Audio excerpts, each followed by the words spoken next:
Hello friends, आज के इस वीडियो में बिहार डीएलएड सेकेंड ईयर का पेपर S4 के यूनिट को जानेंगे। तो चलिए शुरू करते हैं। S4 का नाम है स्वयं की समझ।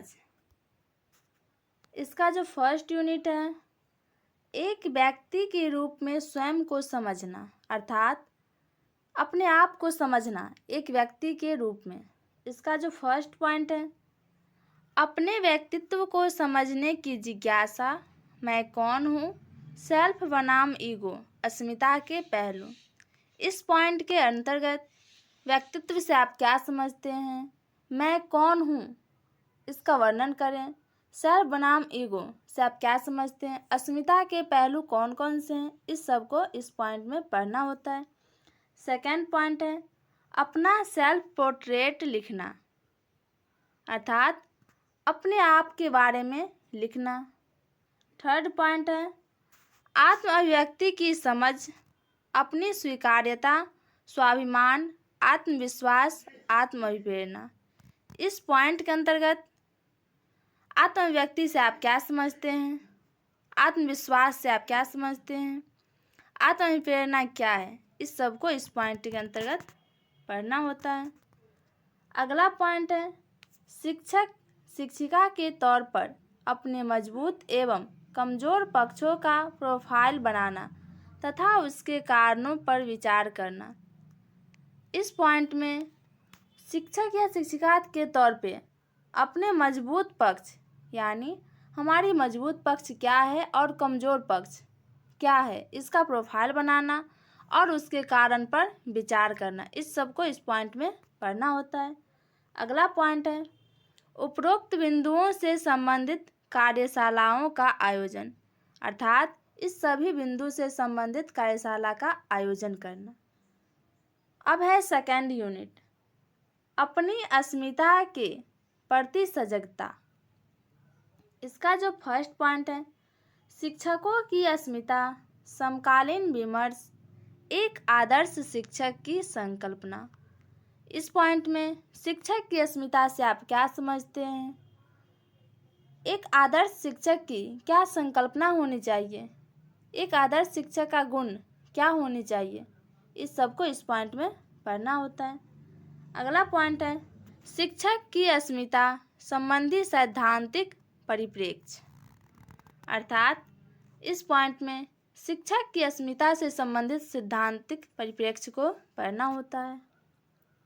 अगला पॉइंट है अपनी धारणाओं, चिंतन एवं व्यवहार को समझना, विभिन्न आयामों तथा उनमें बदलाव की समझ।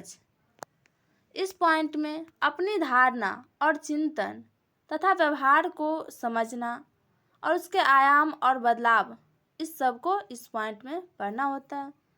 अगला पॉइंट है शिक्षक के रूप में अपनी भूमिका की पहचान तथा इसके चुनौतियों की समझ, विद्यालय संस्कृति के संदर्भ में, अर्थात इस पॉइंट में शिक्षक के रूप में अपनी भूमिका क्या होनी चाहिए, इसकी पहचान तथा चुनौती विद्यालय संस्कृति के संदर्भ में, इस सब को इस पॉइंट में पढ़ना होता है। अगला पॉइंट उपरोक्त बिंदुओं से संबंधित कार्यशालाओं का आयोजन तथा विभिन्न कार्यकलाप, अर्थात जो उपयुक्त बिंदु था उससे संबंधित कार्यशालाओं का निर्माण करना, आयोजन करना और उसका विभिन्न कार्यकलाप का निर्माण करना।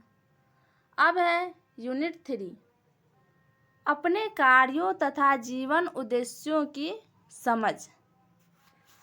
इसका जो फर्स्ट पॉइंट है अपने जीवन लक्ष्यों को विकसित करना, उसके भौतिक, भावात्मक, आध्यात्मिक परिप्रेक्ष्यों को समझना, अर्थात अपने कार्य, अपने जीवन का जो लक्ष्य है उसको विकसित कैसे करना है, उसमें भौतिक, भावात्मक और आध्यात्मिक, इस सब परिप्रेक्ष्यों की क्या भूमिका होनी चाहिए, इस सब को इस पॉइंट में पढ़ना होता है।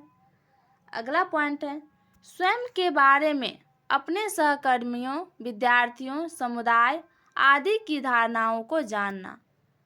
इस पॉइंट में स्वयं के बारे में अपने सहकर्मी, विद्यार्थी, समुदाय आदि की जो धारणा है उसको जानना। अगला पॉइंट है दैनिक रिफ्लेक्टिव डायरी लिखना और उसको स्वयं को समझने के लिए प्रयोग करना।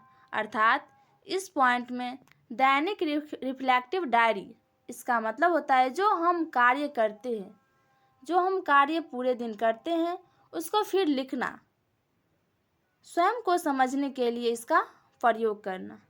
अगला पॉइंट है कार्यशाला में प्रेरणादायी कहानियों, फिल्मों आदि पर चर्चा। इस पॉइंट में कार्यशाला में प्रेरणादायी कहानी, फिल्मों आदि पर चर्चा करना, इस सब को पढ़ना होता है। अगला पॉइंट है अपनी खूबी को पहचानना, उसे प्रदर्शित करना तथा शिक्षण में प्रयोग करने के तरीकों को समझना। इस पॉइंट में अपनी खूबी को पहचानना कि क्या खूबी है हमारे अंदर, उसको प्रदर्शित करना तथा शिक्षण में प्रयोग करने के तरीका को समझना, इस सब को यूनिट 3 में पढ़ना होता है।